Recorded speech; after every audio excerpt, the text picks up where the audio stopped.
फिर 10th में कितने परसेंटेज? 53% बाई ग्रेस था मैं। सिलेक्शन लेने के लिए कोचिंग करनी चाहिए या सेल्फ स्टडी से भी हो सकता है? निश्चित रूप से हो सकता है, क्योंकि मैं तो खुद सेल्फ स्टडी से बना हूँ। ट्रोल और नेगेटिव कमेंट से कैसे डील करते हो? शुरुआत में मुझे बुरा लगता था, मैं कमेंट देखता था यूट्यूब पे, तो कोई 2 बच्चों के नेगेटिव आ गए। आपका ऐसा कोई सब्जेक्ट जो आपको बोरिंग लगता था स्कूल टाइम में, कॉलेज टाइम में? बोरिंग तो मुझे मैथ लगता था, क्योंकि मैथ में इंटरेस्ट था ही नहीं मेरा। सर, हम आपके बचपन से शुरू करना चाहते हैं। बचपन मेरा काफ़ी स्ट्रगल भरा रहा है, और मुझे लगा कि शायद वो रहना भी चाहिए था। यदि वो ना रहता तो शायद मैं यहाँ नहीं पहुँचता, क्योंकि उस स्ट्रगल ने चुनौतियाँ पैदा की, उस स्ट्रगल ने सिखाया कि ज़िंदगी में यदि अपन कुछ नहीं बन पाए तो शायद बहुत बुरे हालात होंगे। तो एक झोंपड़ी से हम पले बढ़े, और वहाँ भी बड़ी मुश्किलें थी, पढ़ाई को लेकर बहुत दिक्कतें थी, फीस जमा होती नहीं थी, और बहुत बार स्कूल से बाहर निकाला जाता था। हमेशा ये देखने में मिलता था कि लाइनों में, उस लाइन में हमें खड़ा रहना पड़ता था जो बिना फीस वाले बच्चे थे। लेकिन मुझे लगता है कि शायद वो एक बेटर सिचुएशन थी। यदि वो ना होती तो मुझे लगता नहीं कि मैं इतना अच्छा कर पाता। सर, आपकी स्कूलिंग कहाँ से हुई? गांव से या किसी बड़े शहर से? गांव से ही स्कूलिंग हुई है मेरी, गांव से हुई है। फिर मेरी 9वीं से लेकर 12वीं तक की जो है वो गांव से 4 किलोमीटर दूर एक दूसरे गांव में हम जाते थे, पैदल जाते थे, पैदल ही आते थे। वहाँ पे गवर्नमेंट स्कूल में हमारी एजुकेशन। सर, आपके 10th में कितने परसेंटेज थे? 10th में 53% बाई ग्रेस था मैं। 12th में? 12th में 70%। अच्छा, जैसे सर आपने कॉलेज कहाँ से की? कॉलेज मैंने झुंझुनू में, उस समय गवर्नमेंट कॉलेज था नहीं, तो एडेड कॉलेज था, सेठ मोतीलाल कॉलेज, वहाँ से मैंने कॉलेज किया। सर, आपको शुरू से टीचर ही बनना था? नहीं, ऐसा कुछ नहीं था, और जब पढ़ रहे थे उस समय तो पता भी नहीं था कि टीचर बन जाएंगे क्या। उस समय था कि कोई प्राइवेट नौकरी मिल जाएगी 5 से 7 हज़ार 10 हज़ार, तो अपनी ज़िंदगी बढ़िया जी लेंगे। हाँ, बीच में पत्रकारिता का ज़रूर मेरे मन में आता था। मेरी बहुत इच्छा था कि मैं BGM करूँ, MGM करूँ और उसके अंतर्गत जाऊँ। लेकिन कहते हैं कि कई बार ईश्वर की बहुत सुंदर योजनाएं होती हैं, और आपको उन योजनाओं का हिस्सा बन जाना चाहिए, और वो जहाँ लेके जाता है वो शायद बहुत बेहतर हो। तो मेरी लाइफ में ऑटोमेटिकली चीज़ें ऐसी घटती गई कि मैं एजुकेशन लाइन को मैंने अपना सब कुछ मान लिया। आप शुरू से ही मतलब असिस्टेंट प्रोफेसर बने या उससे पहले कोई गवर्नमेंट जॉब? पहले स्कूल लेक्चर में लग गया था। उससे पहले मैंने 3rd ग्रेड का एग्ज़ाम दिया था, उसमें सफल हो गया। फिर स्कूल लेक्चर 2010 में मैं लग गया था। फिर 2014 में जब कॉलेज लेक्चर का विज्ञापन आया, तो उसके बाद उस भर्ती में 2018 में मैं सिलेक्ट हुआ। फिर आपने सर कोचिंगों में पढ़ाया या? कोचिंग में पढ़ाना मेरा 11 में ही, क्योंकि पारिवारिक स्थिति अच्छी नहीं थी, तो कर्ज था, तो उसको उतारने के लिए ज़रूरी था कि एक्स्ट्रा में कुछ करता। तो मैंने 2010 से ही प्रारंभ कर दिया था। कोचिंगों में मैं सुबह और शाम जाता था। यद्यपि वेतन बहुत कम मिलता था, बट उस समय मजबूरी में पढ़ाया था, और धीरे धीरे फिर उसमें आनंद आने लग गया। किसी विद्यार्थी को सिलेक्शन लेने के लिए क्या कोचिंग करनी चाहिए या सेल्फ स्टडी से भी हो सकता है? निश्चित रूप से हो सकता है, क्योंकि मैं तो खुद सेल्फ स्टडी से बना हूँ, और बहुत सारे ऐसे स्टूडेंट हैं जो सेल्फ स्टडी से बनते हैं। कोचिंग का मतलब ये होता है कि आपको एक गाइडेंस मिल जाए कि आपको क्या पढ़ना है, कैसे पढ़ना है, कौन सी चीज़ें आपके लिए ज़रूरी हैं, कौन सी नहीं है। तो कोचिंग एक प्रकार से आपके रास्ते को आसान बना सकता है। लेकिन हम केवल ये कहें कि कोचिंग ही सिलेक्शन करवाएगी, तो ये शायद बहुत गलत बात है। बहुत सारे स्टूडेंट बनते हैं, और मैं तो सेल्फ स्टडी का बहुत बड़ा समर्थक हूँ कि बच्चे को यदि सही दिशा पता हो, प्रोसेस पता हो, तो वो सेल्फ स्टडी करके कर सकता है। सर, राजस्थान में आज के टाइम पे बेरोजगारी का क्या आलम है? राजस्थान में बेरोजगारी तो खैर राजस्थान की बात नहीं, राजस्थान से बाहर भी आप देखोगे तो बेरोजगारी तो बढ़ रही है। क्योंकि पहले शिक्षा हर कोई युवा प्राप्त नहीं करता था, आज हर युवा शिक्षा प्राप्त कर रहा है। तो शिक्षा प्राप्त करने के बाद सबसे चुनौती यही है कि गवर्नमेंट नौकरी चाहिए। तो गवर्नमेंट नौकरी सबको पॉसिबल नहीं है। तो बेरोजगारी का आलम बुरा हाल है कि हर युवा उस लाइन में लगा हुआ है। हम देखेंगे चतुर्थ श्रेणी में कितने सारे बच्चों ने आवेदन किया है, और वो PhD किए हुए बच्चों ने भी आवेदन किया है। तो कहीं ना कहीं हमारी सोच में है कि केवल गवर्नमेंट जॉब, मुझे लगता है ये सही भी नहीं है। देश के लिए भी, समाज के लिए भी, उन युवाओं के लिए भी आप सबको अलग अलग लाइनें चुननी पड़ेगी, और केवल आप इसके ऊपर समर्पित होकर करते हो तो एक कॉम्पिटिशन आपको देखने को मिलेगा। अभी जैसे नॉर्मलाइजेशन हो रहा है, उसकी चर्चाएं चल रही है। अभी पशु परिचर में जो हुआ, अब लोगों को, बच्चों को आगे का भी वो डर लग रहा है कि ये कहीं हमारा करियर के साथ खिलवाड़ तो नहीं है? इस पे आप क्या कहना चाहते नॉर्मलाइजेशन एक ऐसी प्रक्रिया है जो वास्तव में बहुत गलत अपनाई हुई प्रक्रिया है। हम एक तरफ तो बात करते हैं कि हम बहुत अच्छा युवाओं के सपनों को बिकने नहीं देंगे, बेरोजगारों के लिए अच्छा करेंगे। एक तरफ हम ऐसा सिस्टम क्रिएट नहीं कर पा रहे हैं कि एक गलत कुप्रथा जो लंबे टाइम से चली आ रही है। पहले आरएस मेंस के टाइम हमने बड़ा इसका विरोध किया था, उस समय भी बहुत सारे बच्चों के साथ अनजस्टिस हुआ। बहुत सारे बच्चे इस प्रणाली की वजह से, एक बच्चा मेहनत में कमी की वजह से बाहर हो जाए चल सकता है, ठीक है, लेकिन एक बच्चा एक ऐसे गलत सिस्टम का शिकार बनता है जिसका कोई साइंटिफिक आधार ही नहीं है कि उसकी कहाँ गलती है कि उसने बहुत अच्छा पेपर किया, उसके बहुत अच्छे नंबर आ रहे हैं, और एक पारी में ऐसे बच्चे हैं जिन्होंने बहुत अच्छा पेपर नहीं किया, वो 25 नंबर ज़्यादा लेके आ रहे हैं। तो कहीं ना कहीं ये मतलब एक प्राकृतिक न्याय के विरुद्ध अवधारणा है और ये कंप्लीटली ख़त्म होनी चाहिए। और मुझे तो लगता है कि हर व्यक्ति को इसके विरुद्ध में बोलना चाहिए, क्योंकि जब तक हम गलत चीज़ के खिलाफ नहीं बोलेंगे वो चीज़ें चलती रहेंगी। उनका व्यापक विरोध होना बहुत ज़रूरी है। तो नॉर्मलाइजेशन युवाओं के सपनों को बेचने का एक कुत्सित प्रयास है, और इसको अपन अपनी नाकामी समझकर और अपन ये कह करके हम एक पारी में नहीं करवा सकते, वो नहीं करवा सकते। आप पेपरों का एक लेवल तय कीजिए, समान लेवल के पेपर बनाइए, ठीक है, चलो आप 6 पारी में करवा दीजिए, लेकिन पेपर तो समान लेवल के बना सकते हो ना आप। और ऐसी कोई चीज़ है कि जो अपन नहीं कर सकते? बस केवल इस आधार पे अपन अपनी नाकामी, अपने सिस्टम की नाकामी का ठीकरा अपन बच्चों के ऊपर डाल के और बच्चों को एक प्रकार से पीछे डाल कर देते हैं। बहुत गंदा सिस्टम। आपके यूट्यूब की शुरुआत के पीछे क्या इंस्पिरेशन था? इंस्पिरेशन कुछ नहीं था, कोरोना काल में थे उस समय, और 2018 में मैंने शायद कोरोना काल से पहले यूट्यूब चैनल पे 1-2 वीडियो मैंने डाले थे। ऐसे बच्चों को मोटिवेट करूं जो अभाव की वजह से आगे नहीं बढ़ पाते हैं, जिनके अंतर्गत उन्हें लगता है कि कोई हमें बता ही नहीं पाएगा, हम आगे कर ही नहीं पाएंगे। ऐसे बच्चों की ज़िंदगी को प्रेरणा देने के लिए मैंने इसको प्रारंभ किया था। मूल उद्देश्य मेरा यही था कि मैं उन बच्चों को गाइड कर पाऊँ, उनको बता पाऊँ कि कैसे पढ़ना चाहिए, क्या करना चाहिए। यही मूल उद्देश्य था और बाकी कोई उद्देश्य था भी नहीं इसके पीछे। सर, ये ऑनलाइन टीचिंग और जो ट्रेडिशनल टीचिंग होती है, जो पहले होती थी, उसमें क्या अंतर है? देखो, ट्रेडिशनल टीचिंग एक अच्छा तरीका भी था और बच्चे का जुड़ाव भी होता था उस क्लास में कि वो कम्प्लीटली उसको पढ़ता था तो पूरा ध्यान वहाँ रहता था। ऑनलाइन ये हो गया कि आज के समय की आवश्यकता हो गई कि आपको हो सकता है कोई बेस्ट टीचर से पढ़ना है और आप परंपरागत तरीके से नहीं पढ़ सकते, तो ठीक है, उसका ऑनलाइन कोर्स लिया, आपने पढ़ लिया। दोनों चीज़ों की अपनी कमियां भी हैं, फ़ायदे भी हैं। सबसे बेस्ट तरीका ये होता है कि आप दोनों में बैलेंस स्थापित करो। परंपरागत तरीके से भी आपको पढ़ना चाहिए, चाहे वो किताबें हों, ठीक है, चाहे वो ऑफलाइन क्लासेज हों, और ऑनलाइन से आपको इसलिए हेल्प ले लेनी चाहिए कि कोई पार्ट ऐसा है जो आपका ऑनलाइन वो टीचर अच्छा पढ़ाता है तो आप उसका ले लीजिए। तो बैलेंस स्थापित करोगे तो कोई चीज़ नुकसान नहीं करेगी, और आप एक पक्ष से देखोगे तो हर चीज़ की अपनी कमियाँ हैं, हर चीज़ के अपने पॉजिटिव इफेक्ट हैं। जी, आप एक वीडियो बनाते हो, उसके पीछे क्या प्लानिंग होती है? कितना टाइम एफर्ट लगाते हो? कंटेंट कहाँ से आइडिया लाते हो? कंटेंट का आइडिया लगभग मुझे बच्चे देते हैं। बच्चों के कोई सवाल होते हैं, उनके जीवन से जुड़े हुए कोई परेशानियां होती हैं। उन परेशानियां जब वो मेरे से पूछते हैं तो मेरे दिमाग में फिर विचार चलता है, और वो विचार कब प्रतिमा बन के, कॉन्सेप्ट बन के एक वीडियो के रूप में आ जाता है। तो वो एक प्रोसेस, माइंड की प्रोसेस है, और है वो बच्चों से ही, मतलब बच्चों की रियल प्रॉब्लम बेस ही मेरे वीडियो होते हैं हमेशा। उनसे ज़िंदगी से जुड़े हुए जो पहलू हैं उन्हीं के आधार पे वीडियो मैं बनाता हूँ, और कम्प्लीटली वो मेरे ही विचार होते हैं। उनको बस एक शोधन, सब्लिमेशन करता हूँ, रूपांतरित करता हूँ, बस ये करता हूँ। आप सर ट्रोल और नेगेटिव कमेंट्स से कैसे डील करते हो? शुरुआत में मुझे बुरा लगता था, मैं कमेंट देखता था यूट्यूब पे, तो कोई 2 बच्चों के नेगेटिव आ गए तो मुझे बुरा फील होता था कि मैंने इतना अच्छा वीडियो बनाया है, मोटिवेट किया, फिर भी लोगों को क्या प्रॉब्लम है, मोटिवेशन से भी क्या प्रॉब्लम है। तो धीरे धीरे फिर क्या होता है कि एक मेच्योरिटी आती है आप में, तो अब मुझे कोई फ़र्क नहीं पड़ता, प्रशंसा का भी फ़र्क नहीं पड़ता, निंदा का भी फ़र्क नहीं पड़ता, कोई मेरे खिलाफ क्या बोल रहा है बोलने दिया जाए।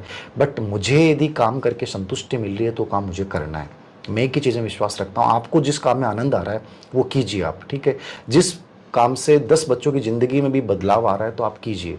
बाकी आपको हर जगह आप बहुत बेहतरीन भी करोगे तो भी आपको 2 लोग ऐसे मिलेंगे जो कहेंगे कि नहीं, ये सही नहीं है, ये व्यक्ति ऐसा है। तो मुझे लगता है कि एक मैच्योरिटी के बाद ये चीज़ें आप पे कोई इफेक्ट नहीं डालती, और फिलहाल मुझे तो कोई फ़र्क नहीं पड़ता मेरे बारे में कौन बोल रहा है, क्या बोल रहा है। हाँ, मुझे बच्चों का पता है, जो पॉजिटिव रिस्पांस होता है उसका आइडिया रहता है, उसके अकॉर्डिंग मुझे बेटर क्या करना। और मैं आलोचना को भी बहुत रचनात्मक लेता हूँ। कोई बच्चा मेरी आलोचना भी करता है और मैं तो खुद स्वागत करता हूँ कि कोई कहता है कि ये चीज़ ऐसे नहीं है, तो मुझे खूब अच्छा लगता है। क्योंकि चुनौतियाँ ज़िंदगी में आती हैं तो आपको बेटर बनाने के लिए आती हैं, और मैं तो आलोचनाओं से बना हूँ। जिस बच्चे ने मुझे कहा था कि आपकी राइटिंग खराब है, नेट नहीं कर सकते, मुझे आलोचना ने मोटिवेट किया कि मुझे नेट करनी है। जिस व्यक्ति ने कहा कि ज़िंदगी ऐसा नहीं बदलती, बहुत मेहनत करनी पड़ती है, तुम जिस हिसाब से चल रहे हो ऐसे कुछ नहीं होगा। तो आलोचना होना, आपको ट्रोल किया जाना, मुझे लगता है कि आपकी जो खासियत है उनको बढ़ा देता है। जी। तो इनको कभी नकारात्मक मत लीजिए, वो आपकी लाइफ में शायद कुछ पॉजिटिव बदलाव लाने के लिए आपकी आलोचनाएं होती हैं। आपके हिसाब से ऑनलाइन एजुकेशन का फ्यूचर कैसा है? जो हर बच्चे के हाथ में मोबाइल है, तो आप ये तो मान के चलिए कि डिजिटलाइजेशन होगा कम्प्लीटली और हर बच्चे तक पहुंचेगा, तो इसका बहुत सुनहरा भविष्य है और निश्चित रूप से बहुत आगे बढ़ेगा। बस इसमें कुछ क्रांतिकारी बदलाव आएंगे। एआई आज आ रहा है, तो आप देख रहे हैं कि उससे बहुत व्यापक बदलाव आएंगे, तो निश्चित रूप से डिजिटल दुनिया ही रहनी है। क्या आपको लगता है एआई टूल्स जैसे चैट जीपीटी टीचर्स की जगह ले सकते हैं? टीचर्स की जगह नहीं ले सकते, क्योंकि वो भावनात्मक पक्ष उनका कमज़ोर होता है, तो टीचर्स की जगह कभी नहीं लेगा। टीचर्स की हेल्प के लिए वो काम आ सकता है, पर टीचर्स की जगह कभी नहीं लेगा। यदि ली जाती है टीचर्स की जगह, तो वो बच्चों को इमोशनली कमज़ोर कर देगा, वो मशीन बना देगा बच्चों को, वो जो गलत है। आज हम देख रहे हैं डिजिटल, हम जितना मोबाइल का इस्तेमाल कर रहे हैं उतना ही यांत्रिक बनते जा रहे हैं, तो ये यदि ऐसा होता है तो गलत है और मेरे अकॉर्डिंग होना भी नहीं चाहिए। आपका डेली रूटीन कैसा होता है? आप अपने आप को इम्प्रूवमेंट के लिए क्या करते हो? इम्प्रूवमेंट के लिए तो मैं क्वेश्चंस बहुत देखता हूँ, मैं हर परीक्षा पेपर देखता हूँ। मुझे लगता है कि, और मुझे आज भी लगता है कि मैं कंप्लीट बना ही नहीं हूँ, अभी मुझे बहुत इम्प्रूवमेंट करने की ज़रूरत है। साइकोलॉजी में भी कोई कॉन्सेप्ट होता है तो मैं उसको और डीपली जानने की कोशिश करता हूँ। हर स्टेट के पेपर्स देखता हूँ, उससे मुझे आइडिया लगता है कि लेटेस्ट पैटर्न नहीं आ रहा है। और बुक्स खरीदने का बहुत शौक़ है, तो मैं पढ़ने का मेरा एक आनंद का है, वो इसलिए नहीं पढ़ता कि उससे मैं अच्छा डिलीवर कर पाऊँगा, वो इसलिए पढ़ता हूँ मुझे अच्छा लगता है, कंटेंट को बहुत अच्छा बनाना अच्छा लगता है। तो रूटीन यही रहता है कि मैं जिस चीज़ में खुद क्वेश्चन पेपर मैं खुद बनाता हूँ, टेस्ट सीरीज जितने पेपर होते हैं, तो उससे मेरा अभ्यास रहता है कि ये चीज़ नई आई है, इस चीज़ को नया अपडेट करना है।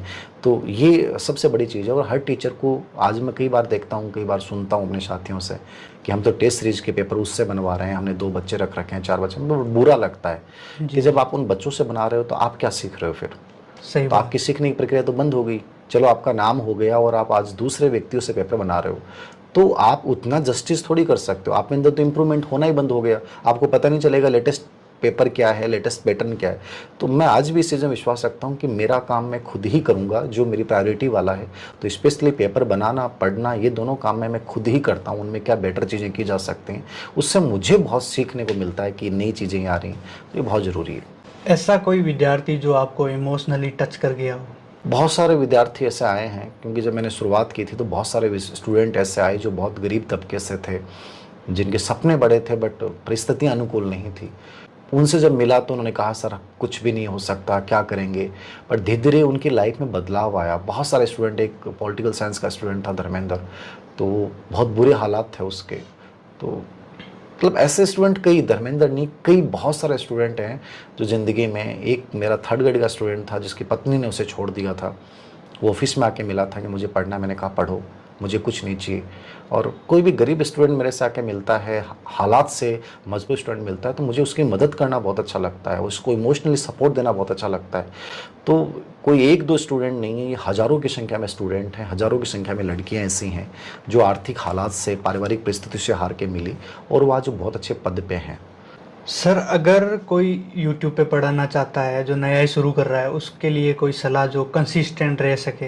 देखो, यूट्यूब हो या कोई भी चीज़ हो, सबसे बड़ी चीज़ ये है कि आप यदि छोटे प्रलोभन के लिए काम कर रहे हो कि मुझे यूट्यूब से पैसे मिलेंगे, तब तो आपको नहीं करना चाहिए, क्योंकि वो आपको जब नहीं मिलेगा तो आप टूट जाओगे। आप उसको अपनी रुचि से जब कोई चीज़ को जोड़ लोगे ना, तो उसमें ग्रोथ ऑटोमेटिक होती है। आपको लगने लग जाता है यार मुझे, मेरा पैशन है, मुझे तो करना है, मुझे तो मज़ा आता है, आनंद आता है। पढ़ाई भी वही चीज़ है, यूट्यूब भी वही चीज़ है। जब आप उसको अपने आनंद से कोई चीज़ को जोड़ लोगे तो उसमें प्रोग्रेस ऑटोमेटिक आएंगे, रिजल्ट ऑटोमेटिक आएंगे, आप में कंसिस्टेंसी ऑटोमेटिक आ जाएगी, क्योंकि वो आपको मज़ा आ रहा है, उसमें आनंद आ रहा है। तो आप उसको छोटे प्रलोभन, चिंदी चोरी से मत जोड़िए। मैं कई बार बच्चों को बोलता हूँ कि मैं ऐसा कर लूँगा तो ऐसा हो जाएगा, नहीं। आप इसलिए करो कि यार मुझे करना बहुत अच्छा लगता है। तो सबसे इम्पोर्टेंट चीज़ है उसको अपने आनंद का विषय बनाओ, अपनी रुचि का विषय बनाओ, फिर ऑटोमेटिक प्रोग्रेस होती है। आप अपने स्टूडेंट्स से बात करते हो, इंगेज कैसे करते हो? मैं बात कर लेता हूँ। मेरे अंदर आज भी ये चीज़ है कि कोई भी स्टूडेंट मेरे से डायरेक्ट बात कर सकता है, मेरे नंबर बच्चों के पास अवेलेबल रहते हैं। मुझे कभी नहीं लगता कि मैं क्यों नहीं बात करूं, और मुझे कभी एहसास भी नहीं है कि मैं कोई बहुत बड़ा बन गया हो, क्योंकि बड़ा बना भी हूं तो उन बच्चों की वजह से बना हूं। तो कोई बच्चा डायरेक्ट भी मेरे से बात करता है तो मैं डायरेक्ट उससे बात करता हूँ, पर्सनली उससे बात कर लेता हूँ। तो मुझे कोई मतलब कभी ऐसा नहीं लगता है कि मैं बच्चों के बीच में ऐसा है कि नहीं मैं नहीं मिलूँगा। मैं हमेशा तैयार रहता हूँ जहाँ तक पॉसिबल है। कोई ऐसा विद्यार्थी जिसने आपकी वजह से अपनी लाइफ बदलने की कहानी शेयर की हो आपके साथ? एक नहीं है, बहुत सारे हैं, हज़ारों की संख्या में हैं। अब मैं किसी एक विद्यार्थी का नाम यहाँ पे नहीं ले सकता। बहुत सारे तो टॉपर्स हैं जिन्होंने अपनी ज़िंदगी मतलब अलग एक मुकाम पे भावनात्मक जुड़ाव होने के बाद उन लोगों की लाइफ बदली है। तो किसी एक विद्यार्थी का तो नाम लेना पॉसिबल ही नहीं होगा। आप जैसे ये यूट्यूब पे वीडियोस बनाते हो, एडिटिंग, थंबनेल डिजाइनिंग, जो भी कंटेंट रिसर्च आप खुद ही करते हो या आपकी मैंने टीम है? शुरुआत में खुद किया था और बहुत ज़्यादा खुद किया था। टीम में भी कुछ लोग रखे, लेकिन प्रॉब्लम क्या होती है कि कोई भी बंदे को आप रखते हो धीरे धीरे फिर वो उसको लगता है कि नहीं मैं ही हूँ। तो उन लोगों ने, बहुत सारे लोगों ने चीट भी किया। कुछ लोग ऐसे भी आए जो निस्वार्थ भाव से काम किया। एक स्टूडेंट हमारे थे भीमा, वो आज भी जुड़े हुए हैं। तो उन्होंने मेरे थंबनेल बाद में खुद डिज़ाइन किए, कोई पैसा नहीं लिया उसने। ऐसे बहुत सारे स्टूडेंट भी आए हैं जिन्होंने पॉजिटिवली सपोर्ट किया। ऐसे स्टूडेंट भी आए जो पास में आके और उनको मैंने आगे बढ़ाने में योगदान दिया, बाद में वही चीट करके चले गए, खुद का करने लग गए। तो आपको लाइफ में दोनों टाइप के लोग मिलते हैं। बाकी शुरुआत में मैंने किया तो मुझे डर भी लगता है इस चीज़ को लेकर कि ज़्यादातर चीज़ें मैं खुद करूं, किसी दूसरे पे ज़्यादा बिलीव ना करूं, क्योंकि विश्वास कुछ लोगों की वजह से बहुत टूटा मेरा। तो दोनों टाइप के लोग मुझे मिले हैं। बाकी काम मैंने अधिकतर खुद ही किया है। आप यूट्यूब पे साइकोलॉजी पढ़ाते हैं, आपका ऐसा कोई सब्जेक्ट जो आपको बोरिंग लगता था स्कूल टाइम में, कॉलेज टाइम में? बोरिंग तो मुझे मैथ लगता था, क्योंकि मैथ में इंटरेस्ट था ही नहीं मेरा। तो बाकी कोई विषय बोरिंग नहीं लगा। मैंने जिस विषय को चाहा बहुत शिद्दत से उसको फिर मैं मेहनत करता था। मेहनत करने में मैं कभी पीछे नहीं हटा। मुझे लगा कि 10th के बाद मुझे लगने लग गया कि मैं कुछ भी कर सकता हूँ। चलो दिमाग कम काम करता तो अपन ज़्यादा रिवाइज कर लेंगे चीज़ों को। तो मैं बाकी चीज़ों से हटता गया और मैंने ये सोचा कि नहीं, अपने को लाइफ में बड़ा बनना ना, तो मेहनत करनी पड़ेगी। आपको इंतज़ार नहीं करना पड़ेगा कि कोई आएगा वो ज़िंदगी बदलेगा, कोई साथ चलेगा, कोई साथ पड़ेगा। तो मैंने इन चीज़ों पे ध्यान देना छोड़ दिया। मैं अकेला चला, मैंने खूब मेहनत की। तो मुझे नहीं लगता कि कोई विषय बोर हो सकता है यदि आप उसको बहुत अच्छे से करो। तो कोई विषय मुझे कभी नहीं लगा कि वो बोरियत भरा है। कोई फनी मोमेंट या ऑकवर्ड सिचुएशन जो आप कभी भूल नहीं पाए? BSTC बीएड कॉलेज में पढ़ाता था उस समय। कुछ बच्चों ने मेरा बर्थडे सेलिब्रेट करने के लिए केक वेक लेके आए, और मुझे बर्थडे कभी सेलिब्रेट करना अच्छा नहीं लगा, क्योंकि मुझे लगा कि मेरी आइडेंटिटी नहीं बनेगी तब तक मैं ऐसा कुछ करूँगा नहीं। उन बच्चों को बड़ा चाव था, क्योंकि वो पढ़ते थे तो उन्हें बहुत अच्छा लगता था। तो केक लेके आए, बट मैंने उनको डांट दिया कि मैं क्यों काटूँ केक, मैंने ऐसा क्या कर लिया। ठीक है, तो वो फनी तो नहीं, बट मतलब एक प्रकार से ऐसा था कि उन बच्चों को फिर मैंने मोटिवेट किया कि तुम भी ज़िंदगी में कुछ बन जाओ तो उसके बाद करना। और उसके बाद उन बच्चों में से, उस बैच में से 50 में से 43 बच्चे थर्ड ग्रेड टीचर बने थे। तो वो एक ज़िंदगी की ऐसी घटना है जिसको मैंने इसलिए डांटा उन बच्चों को कि मैं उनकी ज़िंदगी बदलना चाहता था। बाकी बर्थडे सेलिब्रेट करना सबको अच्छा लगता है, लेकिन मैंने उनके सामने इसलिए नहीं किया कि मुझे लगा कि उनकी जो प्यास है उसको मुझे बढ़ाना है। ये एक मोमेंट था। बाकी और भी मोमेंट हैं, बट अब फिलहाल दिमाग में नहीं आ रहा। आजकल टीचर्स जैसे ऑनलाइन यूट्यूब पे हैं जो काफ़ी चर्चित हैं, वो अपनी पीआर टीम रखते हैं, हर सिचुएशन का वीडियो बना के शेयर करते हैं, उनकी रील्स आती रहती है। आपका मैंने ये चीज़ें नहीं देखी। मेरी रील्स यदि कोई बननी है तो कोई बच्चे नहीं हमें भेजता है, वही हम बन जाते हैं। बाकी पीआर टीम तो मैंने बताया ना कि मेरे पास कोई टीम है ही नहीं। हमारे बस ऐप से रिलेवेंट लोग होते हैं, वो वहीं होते हैं। मेरे साथ कोई नहीं होता। मैं ड्राइविंग भी खुद करता हूँ लगभग, तो मैं पर्सनली ज़्यादा इन चीज़ों को रखता नहीं हूँ। और मुझे लगता है कि चीज़ें आप बेहतर करते जाओ, वो चीज़ें आपके पास लौट के आएंगी। बट आज का ज़माना हाईटेक का है, आज वही फिल्म स्टार वाली स्थितियाँ हो गई। अब टीचर्स भी ये चीज़ें करने लगे हैं, और मुझे लगता है कि शायद ज़रूरत भी है वक्त के अनुसार कि वो पूरी रील्स बनाना, पूरा सेलिब्रेशन पूरा उसके अकॉर्डिंग करना, वो आज समय की डिमांड है। बट मैं अभी तक इस दिशा की तरफ सोच नहीं पाया। मुझे लग रहा है कि जो मिल रहा है वो बहुत मिला है, और आगे भी यदि अपनी ईमानदारी से मेहनत करेंगे तो शायद अपने पास खूब आएगा। और बच्चे खुद ही रील्स बना लेते हैं, खुद ही वीडियो डाल देते हैं, बना देते हैं, तो ठीक है, अच्छा लगता है। और ना कोई बहुत ज़्यादा इसमें कोई विचार है मेरा। सर आपके YouTube वीडियोस मोनेटाइज नहीं है, उन पे ऐड नहीं आता है। शुरुआत में मोनेटाइज था, फिर मुझे लगा कि मैं कोई वीडियो बनाता हूँ उसमें कोई गलत ऐड आता है, उस ऐड आने से बच्चे का ध्यान भंग होता है, उसके दिमाग में नेगेटिविटी आती है। तो धीरे धीरे मैंने उसको यूट्यूब के कम्प्लीटली मोनेटाइजेशन बंद कर दिया कि चलो महीने का मुझे 1-2 लाख रुपये का नुकसान हो जाएगा, वो बड़ा इशू नहीं है। लेकिन कोई बच्चा पूरे उस कंटेंट को देखे या कोई वीडियो सुने तो उसको एकाग्रता से सुने, वो कैसे वीडियो की वजह से, एडवर्टाइज की वजह से उसके दिमाग में कोई नकारात्मकता नहीं है। इसलिए मैंने इसको ऐड बंद कर दी कि मुझे इससे कुछ रुपया नहीं लेना। ऑनलाइन एजुकेशन की कुछ खामियां भी देखते हैं आप? खामियां और पॉजिटिविटी दोनों हर चीज़ में होती है, चाहे परंपरागत हो चाहे ऑनलाइन हो। ऑनलाइन में खामी आप यही देख सकते हो कि कई बार इसमें टाइम बहुत चला जाता है, आपका एक डिस्ट्रैक्शन बहुत बढ़ते हैं कि आप मोबाइल पे लगातार देख रहे हैं, तो फिर उसके बाद आप दूसरी चीज़ स्क्रॉल करने लग जाते हैं, घंटे घंटे आप एक 20-20 रील्स देखने लग जाते हैं। तो ऑनलाइन आप में एक गलत लत भी पैदा करता है। यदि डिसिप्लिन के साथ किया जाए तो ये ज़िंदगी बदल सकता है, अन्यथा आपको एक गलत डिस्ट्रैक्शन की ओर भी लेके जा सकता है। आपके हिसाब से एक टीचर में मोस्ट इम्पोर्टेंट स्किल क्या होना चाहिए? मुझे लगता है कि टीचर में सबसे मोस्ट इम्पोर्टेंट इसके लिए होना चाहिए कि जो आपके आसपास जो बच्चे हैं, आपसे आपकी ज़िंदगी में जो बच्चे हैं, उनकी ज़िंदगी को बदलने का आमादा आप में होना चाहिए, उनके जीवन को दिशा देने का आमादा होना चाहिए। कंटेंट कितना अच्छा पढ़ाते हैं उससे ज़्यादा इम्पोर्टेंट ये है कि कोई बच्चा निराशवादी हो चुका है, कोई बच्चा हार चुका है और उस बच्चे के जीवन को बदलने के लिए आप एक ऊर्जा उसके जीवन में भर देते हो, तो मुझे लगता है कि कंटेंट अपने आप ढूंढ लेगा बच्चा, बुक्स अपने आप सेलेक्ट कर लेगा, हर चीज़ कर लेगा। लेकिन उसको ये व्यवहार देना, आप उसके सर पे हाथ रख के उसको ये कहना कि तू कर सकता है, ये मुझे लगता है कि किसी टीचर में सबसे इम्पोर्टेंट गुण होना चाहिए। क्योंकि इससे बड़ी कोई चीज़ नहीं है। बहुत से बच्चे इस वजह से बेचारे पिछड़ जाते हैं, उनको सपोर्ट नहीं मिलता है, उनको कोई अच्छा मेंटर नहीं मिलता है। तो एज ए मेंटर आप उनके लाइफ चेंजिंग टीचर बनो, ये मेरे अकॉर्डिंग बेस्ट विशेषता है। सर आपका फ्यूचर प्लान क्या है? अब आप नवाचार क्या करना चाहते हो? फ्यूचर प्लान मैंने कहा कि मेरा पहला भी यही था, आज भी यही है, आगे भी यही होगा कि बच्चों की ज़िंदगियों को कैसे बदला जाए। निराश जो लोग हैं, चेहरे हैं, आज हम देखते हैं कि हर चेहरा अपनी ज़िंदगी का अर्थ खोता जा रहा है। तो उनको ज़िंदगी में एक उमंग प्रदान करना, और इसका मेरा हमेशा रहेगा जो काउंसलिंग मैंने बताया है, आगे से मेंटल हेल्थ के ऊपर काम करना। लोगों की ज़िंदगी में जो प्रॉब्लम्स हैं जिसको लेकर वो इतना बड़ा बना देते हैं और उनसे ज़िंदगी से हार मान लेते हैं। तो हमारा जो एनजीओ है, उम्मीद एनजीओ प्लस मेरा खुद का व्यक्तिगत विचार है कि मैं ज़्यादा काम लोगों की मेंटल हेल्थ पे करूँगा। लोगों की ज़िंदगी से जो प्रॉब्लम्स हैं उनको कैसे दूर किया जाए और उनकी अच्छी सकारात्मक ज़िंदगी जीने का माध्यम कैसे बनाया जाए, और ज़िंदगी को बोझ ना मानते हुए एक बहुत खुश भरी ज़िंदगी हम कैसे जिएँ, इसको लेकर मेरा पूरा प्लान है, इसको लेकर ही मैं काम करूँगा। ऐसा कोई टीचर जो अभी ग्रोइंग अप है, आपका फेवरेट टीचर? देखो, जिनकी वीडियोज़ मैं खुद देखता हूँ, मुझे लगता है कि जिनकी बातें सुनना अच्छी लगती हैं मुझे, तो उसमें विकास द्विवेदी सर के मैं कई बार वीडियो देखता हूँ। ग्रोइंग भी हैं, उनके विचार बहुत डिसेंट लगते हैं, प्रैक्टिकल बातें भी वो बहुत सारी करते हैं। तो मैं आज के इस पूरे परिवेश में, कलेवर में बात करूँ तो एज ए टीचर मुझे विकास द्विवेदी बहुत पसंद है। एक कोई ऐसी किताब जो हर स्टूडेंट को पढ़नी चाहिए?